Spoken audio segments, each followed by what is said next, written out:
We just need to remain flexible and open-minded and just don't walk into these situations thinking that mitigation is always the thing that we have to do.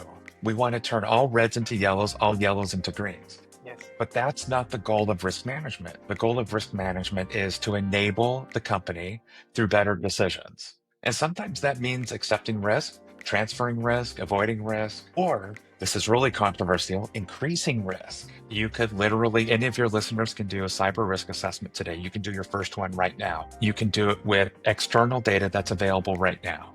I'll give you just a very quick example.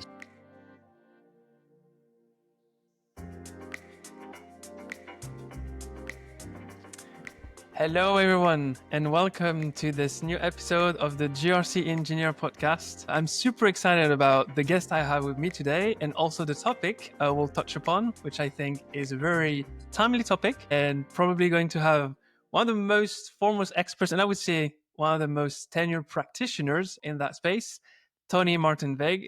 I'm very happy to have him with me today. Welcome to the show.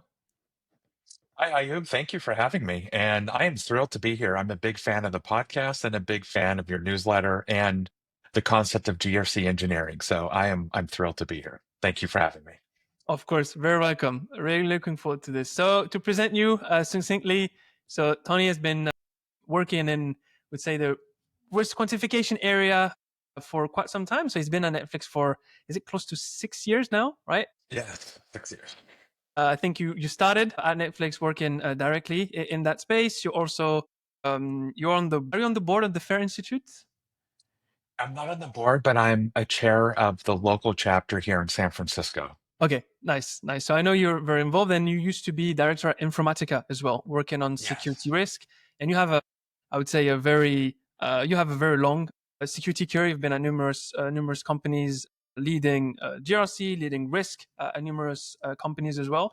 So very fully fledged security and GRC career that kind of culminates now at Netflix as well, which is very cool. And I think you said somewhere you did over 1,000 assessments, fair? Yes, I actually counted about a month ago, and I've done plus or minus 100. I've done about 1,000 quantitative risk assessments, fair risk assessments in my career. Wow, that's super impressive. I don't know if you know someone that did more, but especially in the context of a company like Netflix, I think you probably have, kind of books, plural, worth of insight. And we can talk as well about, the book project you have as well at the end for sure. But yeah, I'm really looking forward to that conversation. So Sounds great. to get started, the first question I like to ask all my guests is kind of how GRC played out in their careers. Like how, depending on where you started on the security spectrum, did you start on the IT side, more the auditor side, like kind of how it played out and how you viewed it as you moved up the ranks across your experiences? I've been doing this a long time, and I started out doing IT, just traditional information technology. My very first technology job was working a help desk for a computer manufacturer, believe it or not. Yeah. And people would buy, brand new PCs for Christmas or for their kids' birthdays, and they would call and need help with Windows. And I was one of the frontline people. And I loved that job. It was really fun. I learned a lot. It wasn't easy dealing with angry customers because some of the hatred for Windows, especially early versions of Windows, people tend to take it out on help desk people. But overall, I thought it was a great job. And I was able to just use that as a building block. My love for technology, my love for learning brought me to network engineering, systems engineering. And I did everything. I did server installations, Active Directory, Microsoft Exchange, running cables through ceilings, getting covered in fiberglass. You name it, I've done it. And this was about 17, 18 years ago, I decided I wanted a career change. I hadn't been doing technology too terribly long, but I wanted to pivot. I had a couple buddies that were doing information security, and the way they talked about it, it sounds so interesting, so much fun. Threat hunting and incident response and all of that just sounded great. So I started to pivot into that.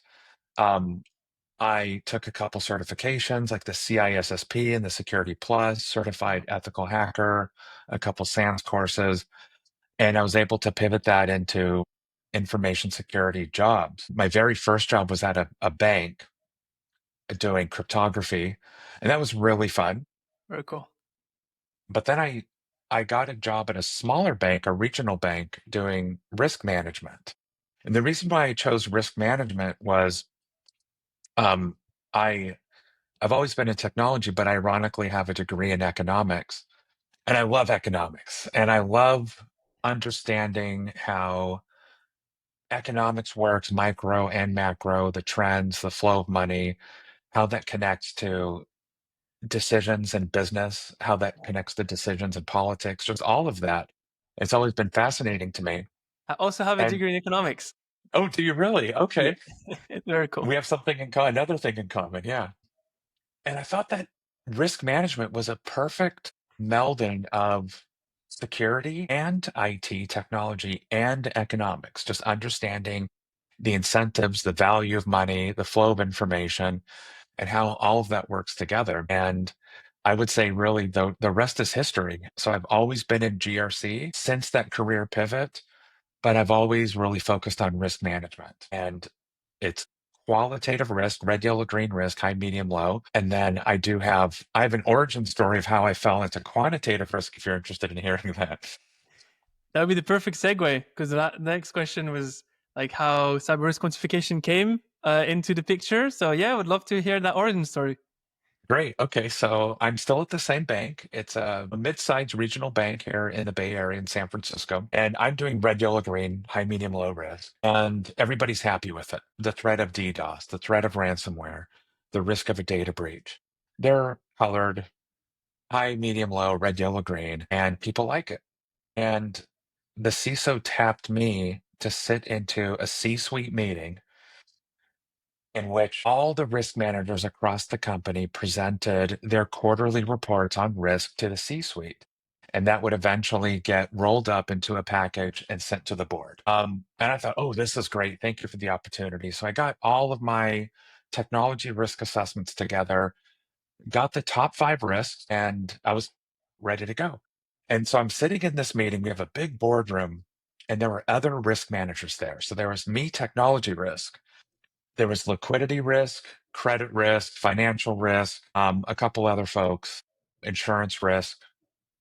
And then we started going around the table.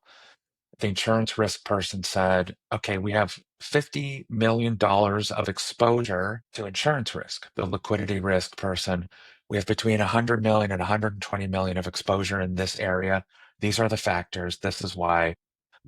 Um, the financial risk person, we have 300 million to 500 million of, you can probably see where I'm going with this, Yeah. of exposure in this area. And I noticed the conversations those people were having. They were conversations about trade-offs, opportunity cost, investment, mitigation, but not mitigation for the sake of mitigating it, mitigation to enable business objectives.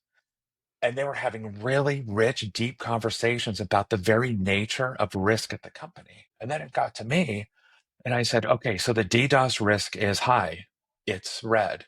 And there were some nods and some smiles because they were accustomed to receiving risk this way from us. But it was, my economics degree. And I looked at the other people in the room and I was envious of them. And I was also sad that I just wasn't having these deep conversations, that I wasn't enabling that. They just kind of nodded and said, okay, so how do we get risk down to a yellow? And oh, we need investments and we need to buy this. And they just kind of regarded me, but they didn't really respect what I was saying. So I immediately went back to my desk and I started Googling quantitative risk and I came across FAIR. And FAIR at the time, there's a lot of different models now, a lot of different methodologies, but back then, FAIR was really the early entrant and the only way that people were doing it incredibly. And of course, there were other models at the time, but that was the number one thing that I found. And then from that point on, I was hooked. I was convinced that this is how you enable really rich, deep conversations with executives.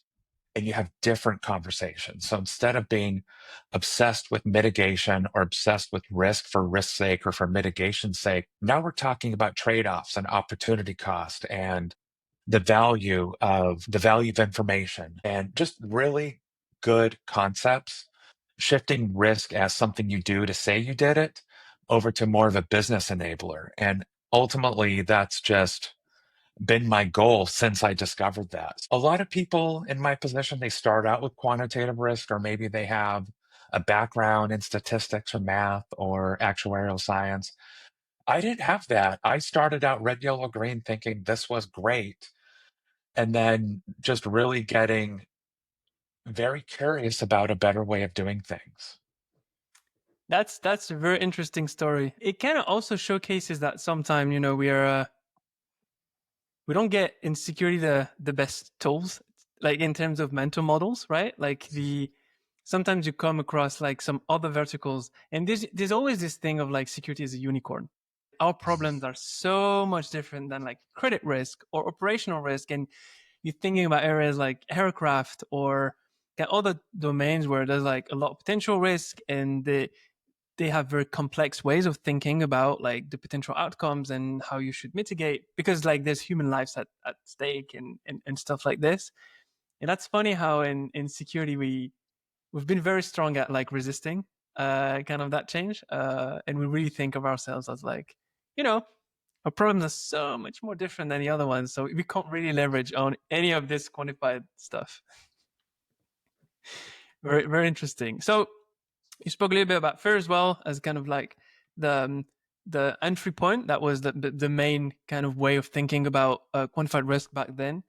Before we talk more about it, I wanted to ask you a question, because you said you've been in GRC, but you were focused on the risk mostly. How do you think GRC is the right term? Do you think we should bundle those three together in your experience? Because I do see in a sense risk as like could be driving decisions at the highest level, and often like a CISO could say like they're cyber risk driven and that's how they make their decision. Versus compliance and governance, they might have like important objectives, but sometimes divergent objectives. How do you see that? I do really like them bundled together in practice. Okay. I've had I've had a lot of success with my partners in governance and compliance when we're all focused on the same thing, which is enabling the business. When compliance is seen as a checklist, and I'm trying to do something that's very business driven and objective focused and connected to the company's mission values and mission statement and our value proposition, that's where I get disconnected from GRC. I feel like we're not working together. But when I come across other people in governance and compliance that don't see themselves as checklist or just, I'm just going to prep myself for the next audit, when they see themselves as business enablers in the second line of defense, that's when things start to really work. So to answer your question, I know I'm kind of giving you a roundabout answer. When we're all thinking the same way, when we're all getting out of the traditional GRC silo and thinking about ourselves as business enablers, it works really well. And I like being in the GRC umbrella. When I don't like it is when risk is seen as just another checkbox along with the other two members of the silo. And that's when I start to make change.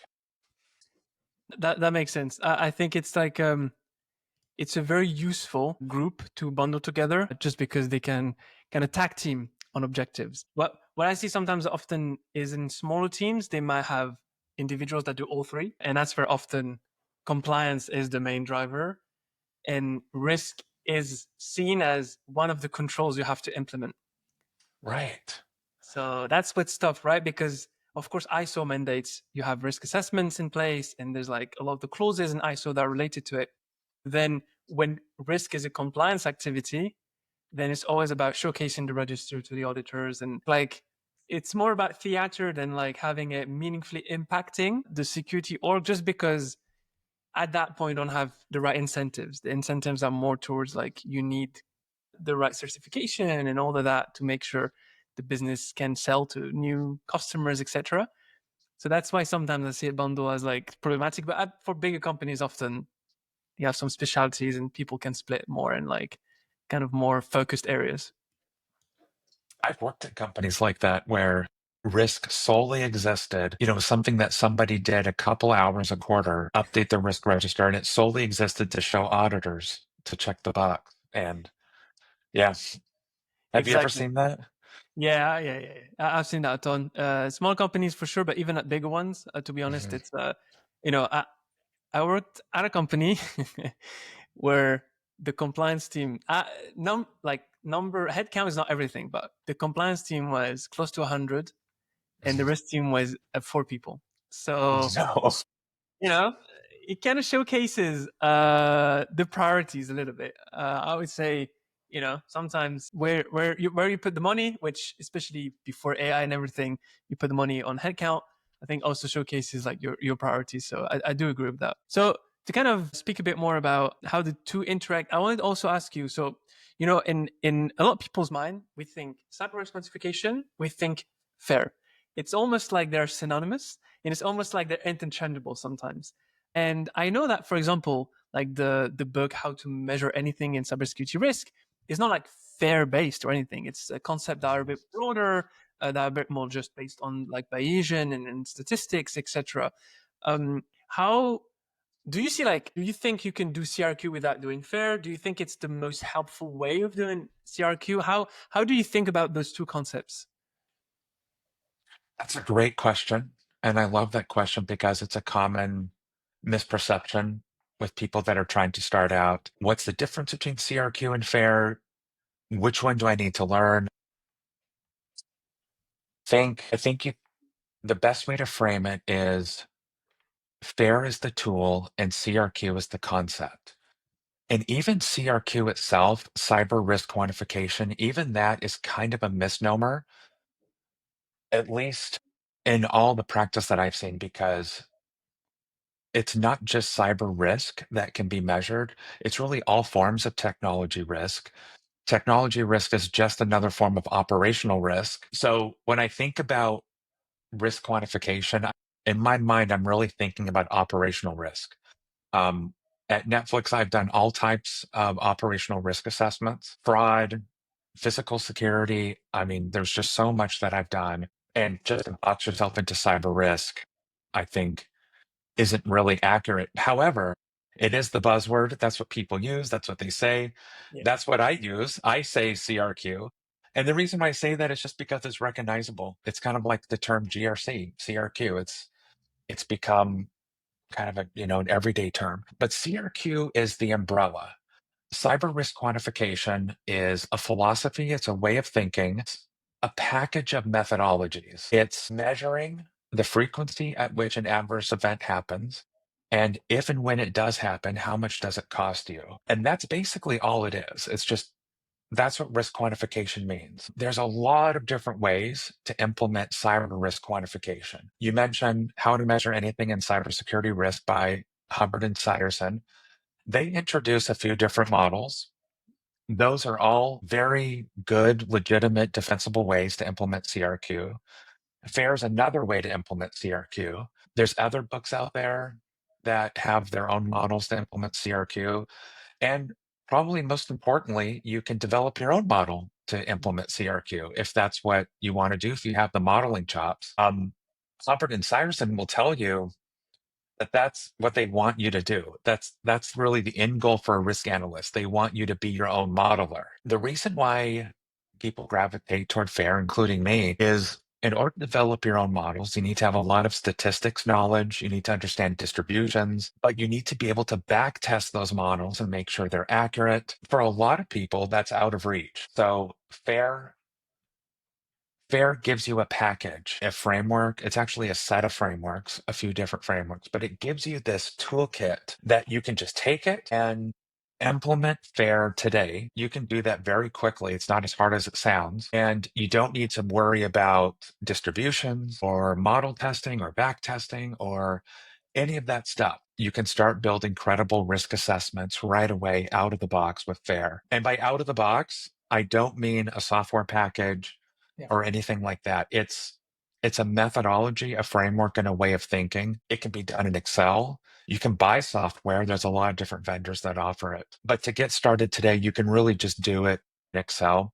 Actually, Jack Jones, the author, he can do it in pencil and paper if you use the fair book. So you can do it without Monte Carlo simulations. And I've done that just to practice, Mhm. just to get my analyst mind working. So there's a lot of different ways to do it.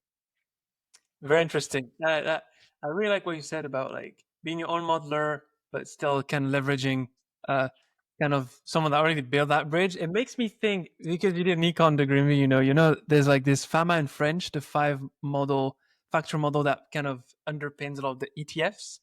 So like there's ways of making sure you know where the market is going, and they say like how to I get the right asset pricing in place, and they build that model, they Mhm. tested it, and then now you can buy ETFs that follow those five factors that have been time proven since the S&P existed, and it Right. makes me think that way. Really, it's like it's a you're reducing the likelihood of you kind of not thinking about it the right way because people are taking all that time to build it, and then maybe once you get your chops and everything, maybe you get to a point where you can do your own stuff, and maybe it's just a step by step process. But yeah, I kind of get more the difference between the two. So yeah, thanks for that.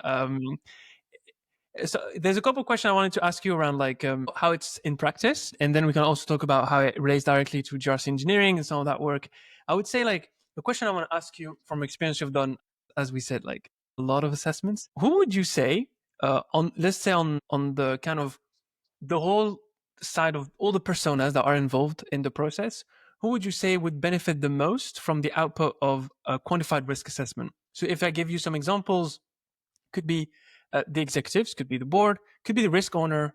It could be the if remediation is the kind of the risk action that is taken, the people that are actually implementing the remediation.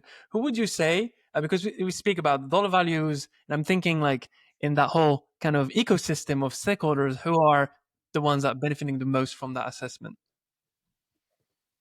Is it cheating if I tell you everyone? You can. I'll give you a better answer. It's everyone but executives, I think, will benefit the most in a different way. So if you do risk quantification of data breach and ransomware and device theft and different types of fraud, all of the things and outages, executives are really interested in the thing that makes the money going down. Yep. You do quantitative risk assessments of those, you're enabling much richer conversations than you would get with high, medium, low, or red, yellow, green. Now we're talking about cyber insurance policy limits, whether or not we have adequate cyber insurance in these areas. We can talk about trade offs. We can talk about opportunity cost of things. So if I mitigate this over here, what am I giving up on my product side? What new features do I have to give up? Because we only have so much engineering time. We can talk about investments. So if I invest this much money in security, what am I getting out of it? So that's really good executive conversations. Your CISO, which some of us GRC engineers report to CISO, some of us don't. If regardless of that, the CISO would also benefit because you'll find that it's easier for them to get what they're asking for: resources, people, time, money, whether it's from their own team or they're asking other people for people, time, or money. It's easier to do that because you can say, hey, we have $5 million of exposure here with data breach risk. Um, all we need is $50,000 of investment, and we can actually buy that risk down from $5 million down to $3 million. So we can reduce risk by $2 million for a relatively small investment. And with that type of return on investment calculation, giving the CISO to have that in their back pocket when they go into the boardroom or go talk to the executives and ask for money, they're much more successful in that way. Yeah. And then last, it helps our peers. It helps our peers because they understand where they should invest their time with remediation or building out new systems where the risk is So it helps them prioritize their work. It helps them connect their work to the business, to the value. So, I mean, it really helps everybody. And even outside of that, it helps legal teams understand what their role is during an incident if risk is realized, where some of those costs are. It helps them Mm. forecast where the fines would come in. It helps operational teams understand just the duration of projected outages, how much that would cost. I mean, it really does help everybody, but in different ways. It enables different kinds of conversations. Yeah, you did a very good overview of like how kind of each big category of stakeholder how they would benefit. So that's been very helpful. When you spoke about like how benefit kind of risk owners and in terms of understanding the trade-offs and the cost of each decision or non-decision, like GRC engineering as a concept is, I would say, like in the manifesto, I think we literally said like risk should look like threat modeling or something. What I find interesting is I think a lot of GRC practitioners that may be a bit more technical, like they have a, and I think I also do, like we have a bias for remediation. And of course, at the end of the day, the risk owner takes the decision. We're not taking the decision for them. So we have a bias for remediation, even though we're not in charge of that remediation. And what I wanted to get from you is like, sometimes the risk owner, we're thinking like, if we don't do some light project or program management, kind of kind of helping all the stakeholders to get together because we have that complete view and pushing the teams towards like, hey, what's the advancement? Do you have anything new? Instead of thinking in a sense where we help them make that decision, but then we don't really care about the outcome because the outcome is driven by them. It's this balance that is sometimes where I see where risk teams, I had experience with risk teams that are very uncomfortable in between the two. They're like, we collect the data, we help them make the decision, and then they take on board that decision because they actually also accept the risk and they take responsibility. And then sometimes the leadership that is more security driven and more first line, let's say, they're like, no, no, no, you should also be in there, like follow up, ask what's the new status, could we push forward. Often these security teams, like application security, and often they're pushing us to do that. How do you see that? I find that sometimes a bit of a tough dilemma. I think that's where risk quantification can really help. It can help when we get in a room and have those conversations and we get pushback in that way that you're describing. If we have risk quantification, we can have better conversations. If you notice, I just keep talking about better conversations. Yeah, It's not yeah, the yeah. solution. Risk quantification is not the panacea. It's not the cure all. All it does is just enable you to have better conversations. That's all.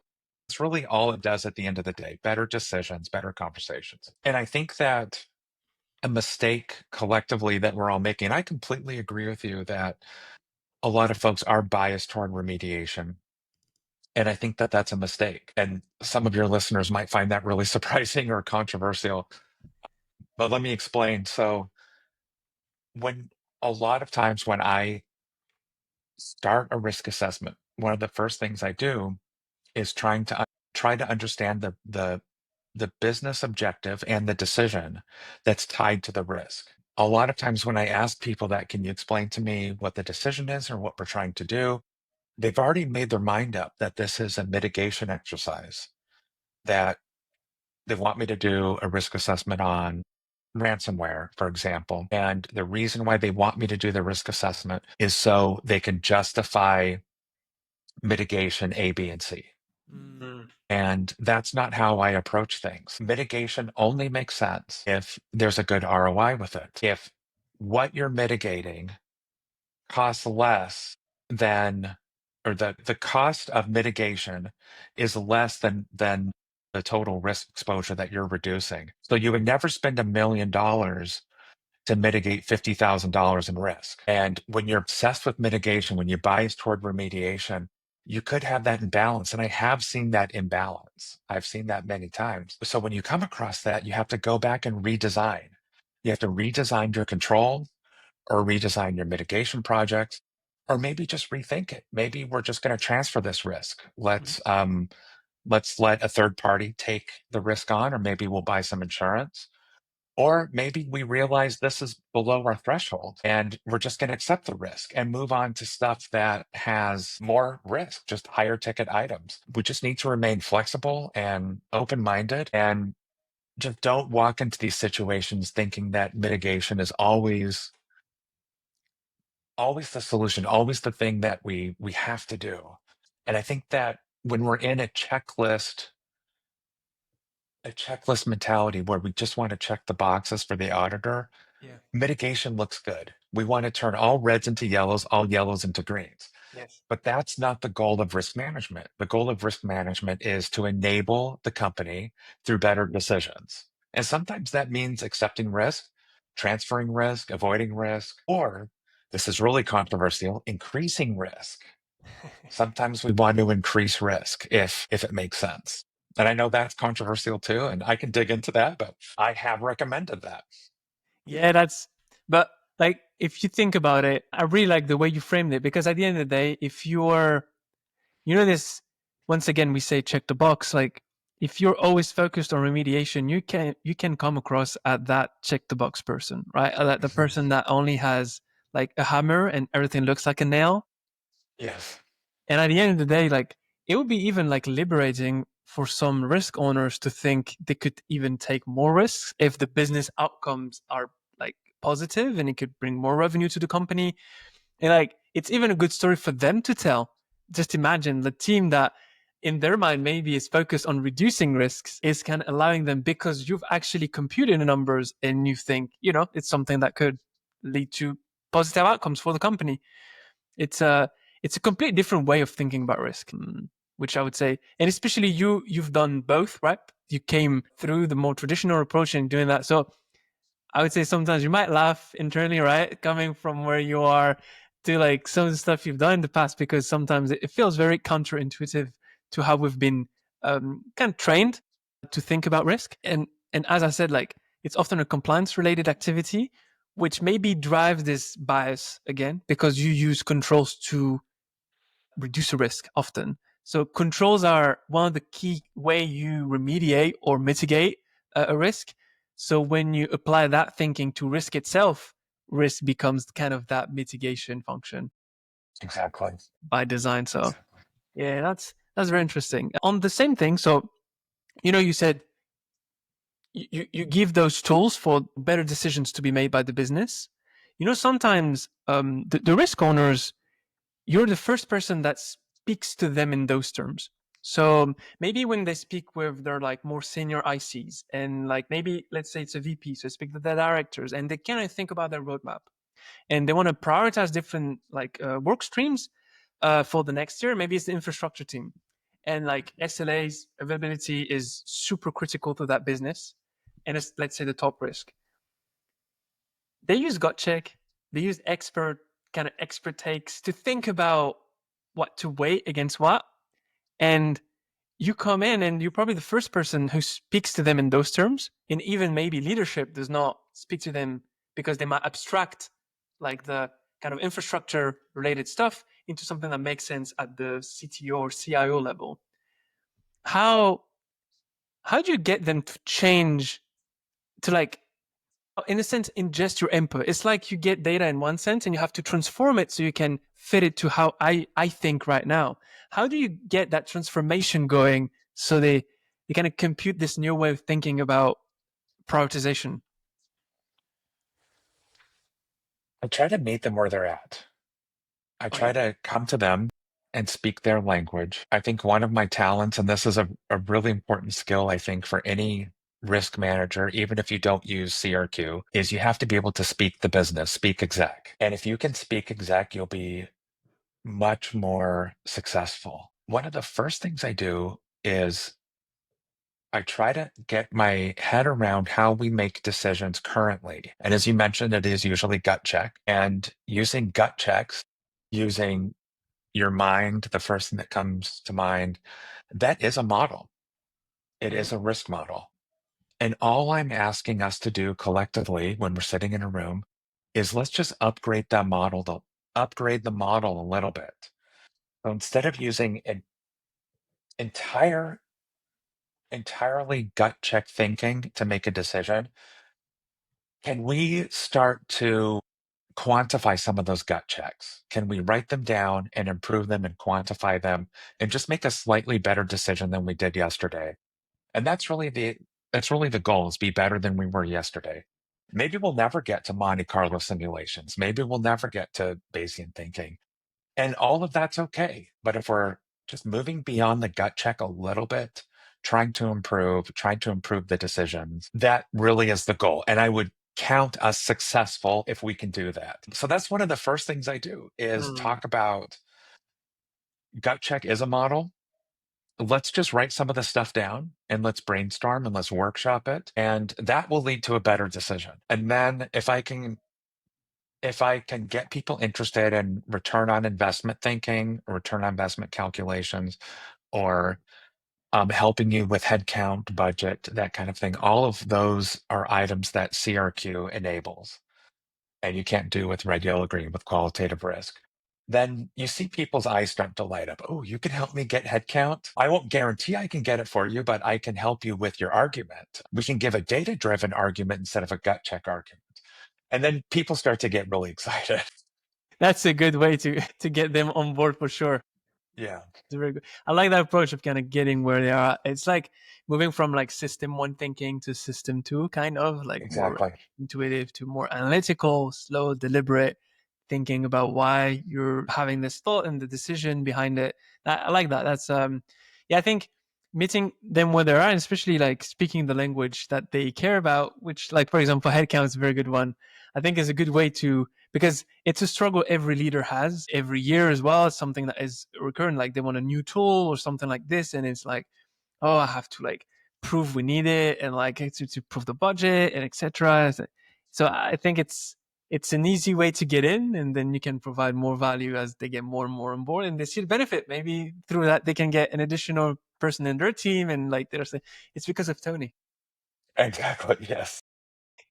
That's very cool. I like that. So on the GRC engineering side, I want to first ask you a question, because the whole discussion we have, like, I don't really see a lot of security specific things. In a sense, you could apply that. As you said, you did a lot of assessments that were broader than just like cyber, in a sense. You did physical security and like fraud and other things.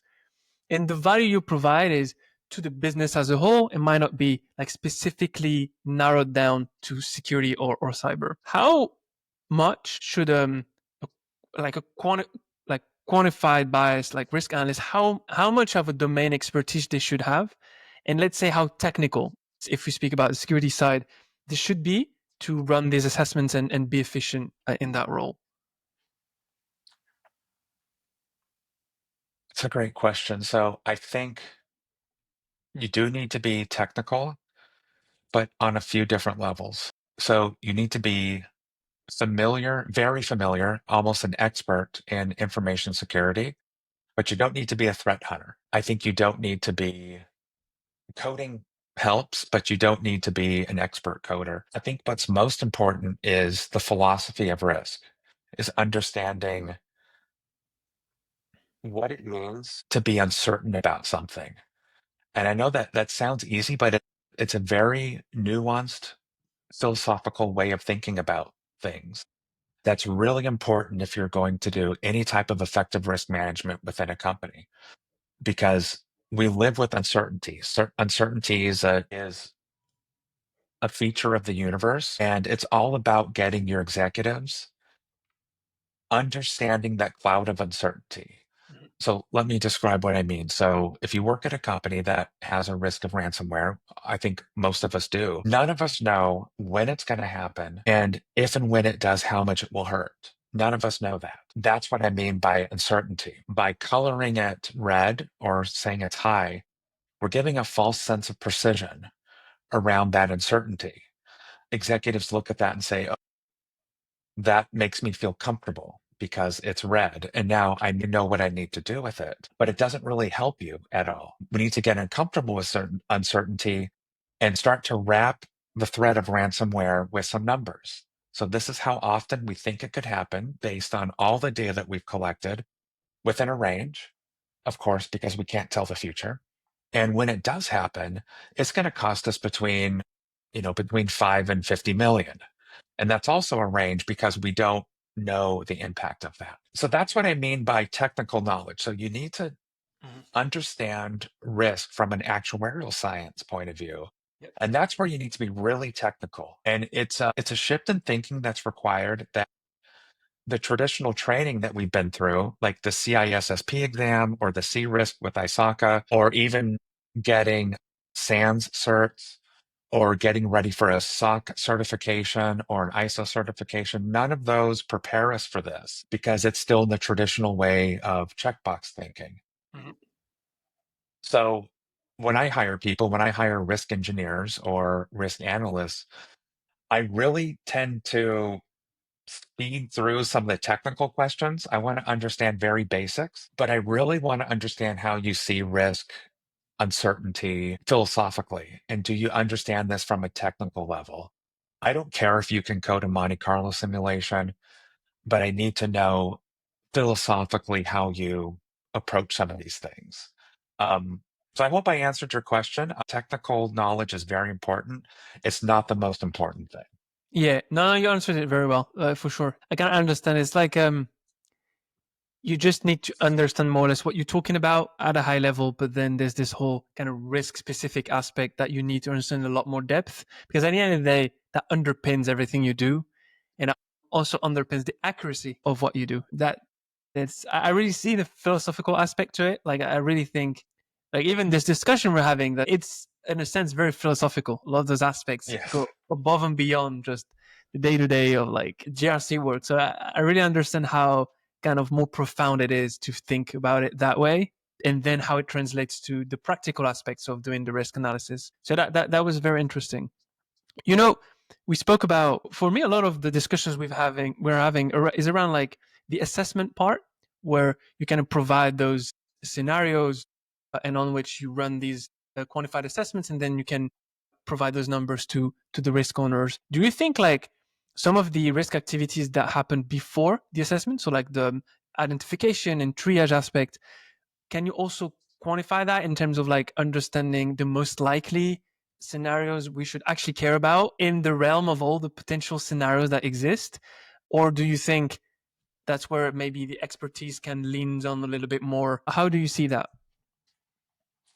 I think that's a great question. And it's definitely a philosophical answer. I know that maybe I talk about that a lot.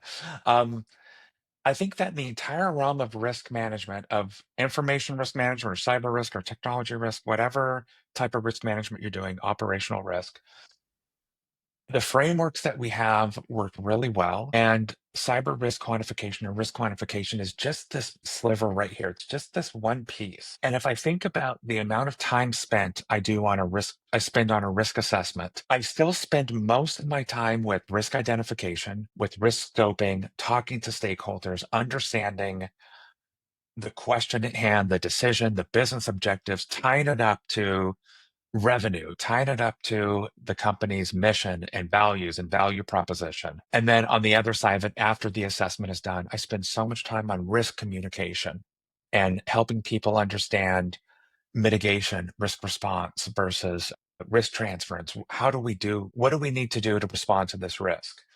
The actual Monte Carlo simulations that I do, the actual modeling, is just this little piece right in the middle. I probably spend, it's less than 30 minutes for the entire risk assessment, just less than 30 minutes on the actual modeling. And most of it is spent on other things. So whether or not you do qualitative risk or quantitative risk, we all have so much more in common than we do different. And that's how I think about it. Yeah, that's very interesting. So at the end of the day, yeah, because I think about, yeah, you need to have conversation with that those stakeholders, learn more about like what they care about, and then scoping is super important as well. Like having the right size scenario, and then at the end of the day, what I'm thinking is like maybe 95% of the overall kind of risk process is similar between the two, and It maybe it's is. just that specific aspect where you kind of the way you actually calculate and you get those numbers is the thing that changes. That's interesting. In a sense, you're a lot closer to the other side that maybe some people think. I think you would agree, right? Like most people from the outside might think like over half of your time is spent on the modeling, and like it really feels that way from the outside, but that's interesting. And I It's have not. It's not. It's, yeah. I have a follow-up question specifically on that. Is like, of course, a lot of people say like FAIR can be time intensive, and especially the kind of CRQ methodology can take a lot of time to set up. I really see AI as a great catalyst. I, of course, read your newsletter you published recently. I really like that you had those kind of prompts added as well, where people could like leverage those prompts to use on the scientific report to kind of get those things going. I really think like AI is an amazing thing for that purpose specifically, just because how it can sift through so many amounts of like unstructured data, different sources, and you can get the insights you need a lot faster than kind of the traditional way. How do you see it changing the way you do stuff, and how do you see it also impacting in the future as it gets maybe even more accurate and stronger?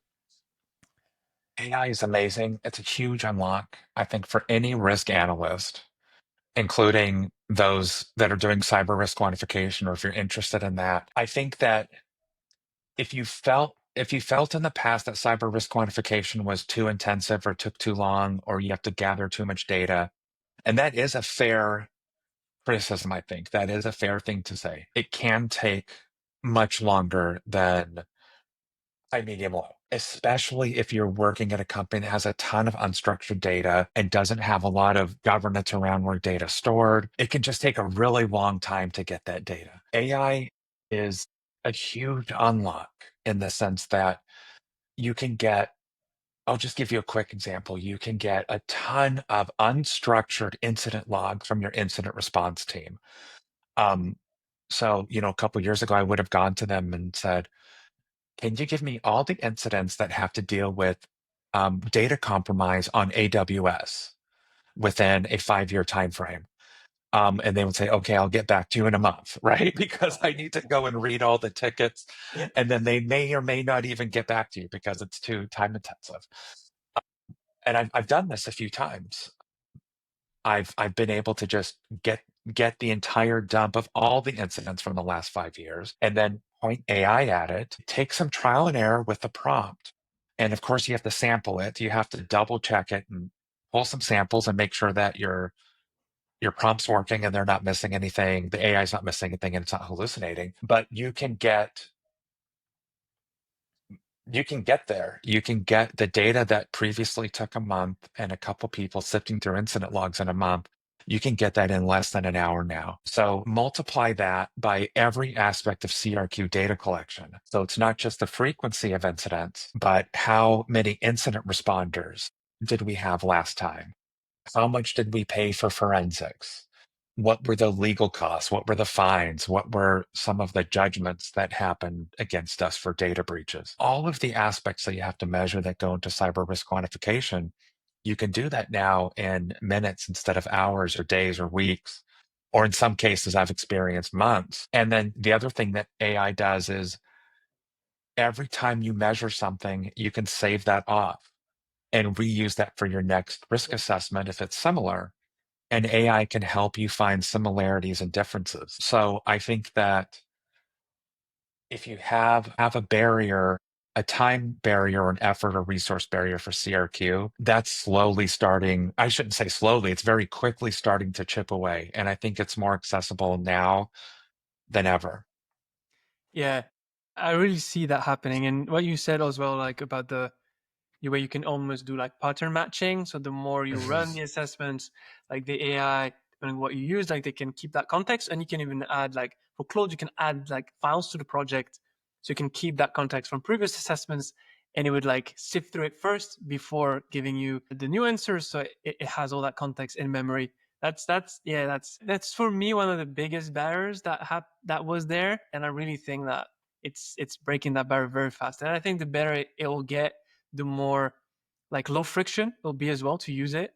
So that's really something where at some point maybe you use a spreadsheet, you have AI embedded in that spreadsheet with all the context and can help you fill it out live. So yeah, some interesting things happening for sure. In terms of, I spoke about AI, so I wanted also to get from you like, a lot of people they're just thinking about starting, right? For them, uh, I've been in security for like 7 years, and I've known about FAIR for 7 years. It's been something I thought about since I started my career, like maybe 2018.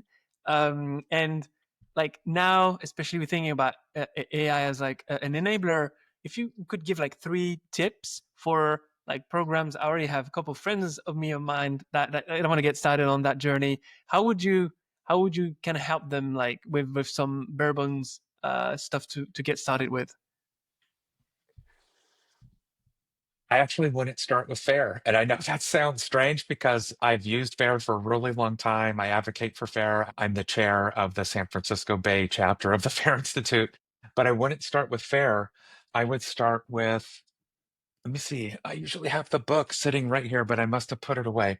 But you mentioned it earlier. It's the Doug Hubbard, Richard Syrson book, Yep. How to Measure Anything in Cybersecurity Risk. The basic risk equation is frequency times magnitude equals risk.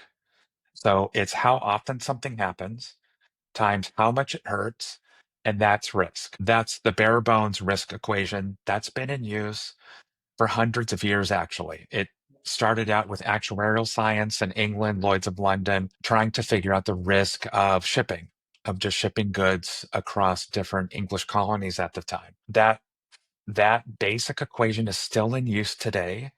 And all you have to do is learn how to apply that to cyber risk. If you can learn how to do that, you can start doing risk assessments today. And that's not hyperbole. You could literally, any of your listeners can do a cyber risk assessment today. You can do your first one right now. Bear takes a really long time to learn. It takes a lot of data in the sense that you need to collect data. You need to build out your loss models. You need to work with your GRC teams. If you take a look at the How to Measure Anything in Cybersecurity Risk book, it shows you how to get started right now, and you can do it defensibly and credibly. You can do it with external data that's available right now. I'll give you just a very quick example. So the Scienta Institute, which is a research institute, they put out a report that's called the IRIS 2025 report, the Risk Insights report, and that shows the frequency and the magnitude of very common cyber incidents across sectors. So if you work in the healthcare sector, you can open up this report and you can understand how often ransomware occurs in your sector, and when it does occur, how much it hurts, how much it costs. And that's all quantitative. You can pull those numbers and run a quantitative risk assessment right now in Excel, and you can make micro adjustments for your company. And you can start that today. So that's how I would recommend any of your listeners that are interested is to pick up that book, read the first couple chapters, get started today. If you ever want to scale it to enterprise, to something that touches every aspect of your enterprise, you can then explore FAIR. But I know people that have never moved beyond those spreadsheets, and they run great quantitative risk programs at their company. Oh, very interesting. Great tips for sure. Yeah, I know about the Iris report, and you spoke about it as well in your newsletter. I really think it's yeah, I think the kind of first steps are a lot closer than what we think. Just need to kind of, the first time you do it probably will be wrong, but a lot more right than what it was before. It's I think you spoke about this as well, right? It's like almost like perfection is the enemy of good. It's like it's not perfect, then we won't do it at all, which makes zero Right. sense. But in that sense, we apply it very strongly, almost like, oh, but like no models are perfect, or like it's uncertainty will always exist. So let's use red umber green instead. Yes, exactly. So yeah, I like that. One last question I wanted to ask you, of course, it's the GRC Engineering podcast.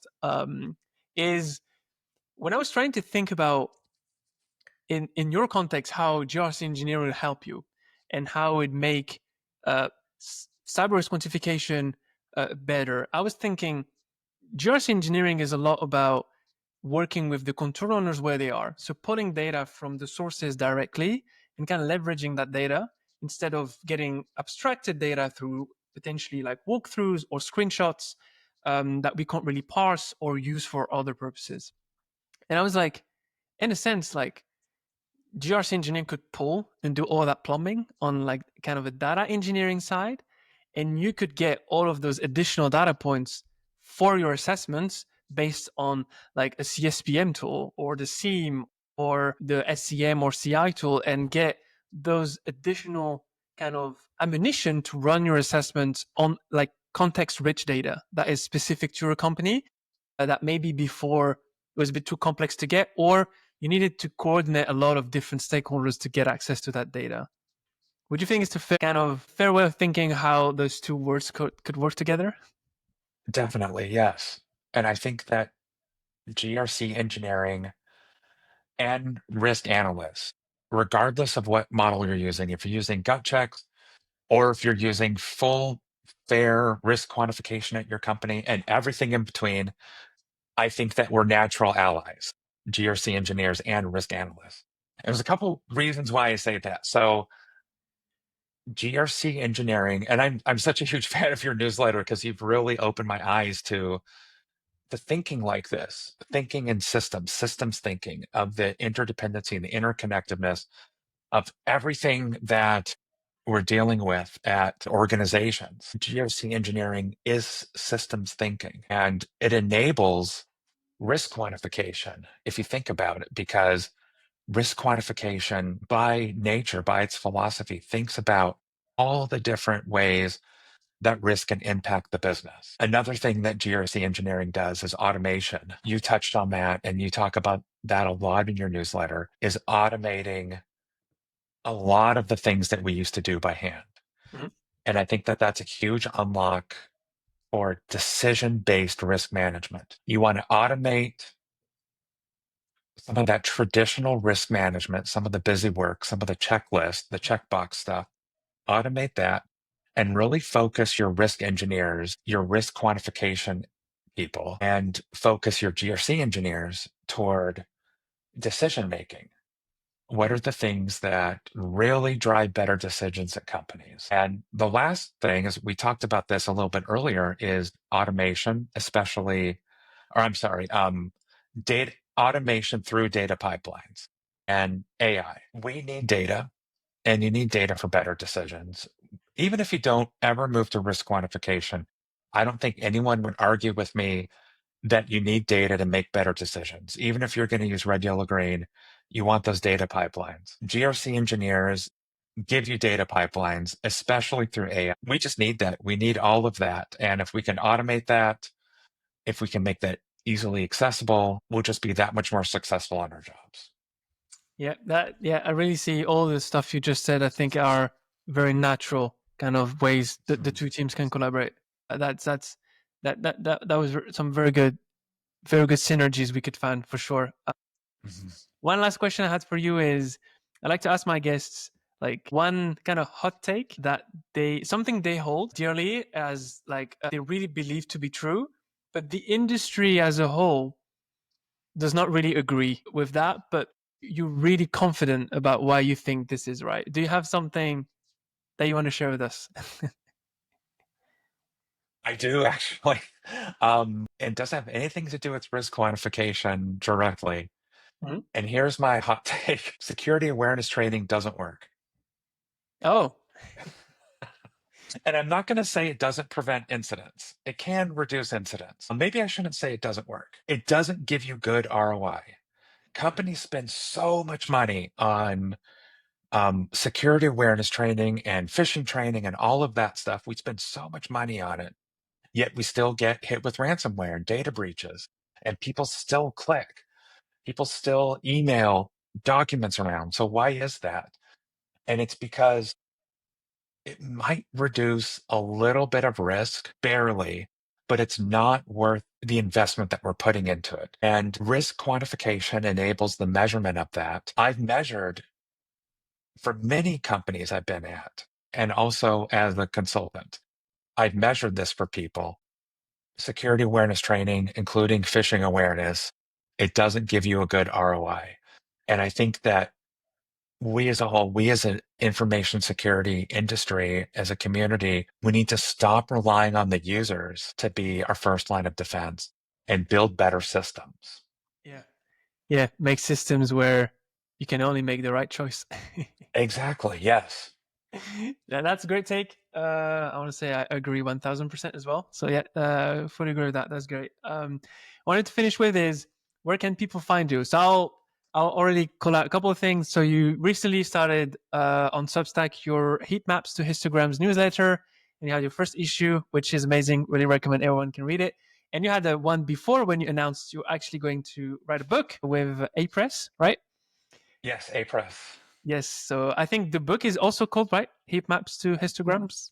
Yes, it's called From Heat Maps to Histograms, A Practical Guide to Cyber Risk Quantification. So Very it's cool. an absolute beginner's guide to CRQ. Amazing. Amazing. So yeah, really looking forward to that. I know. So you have the newsletter, and you've been like fairly active now on LinkedIn. Really like your posts. They're very practical, and you share lots of great tips on there.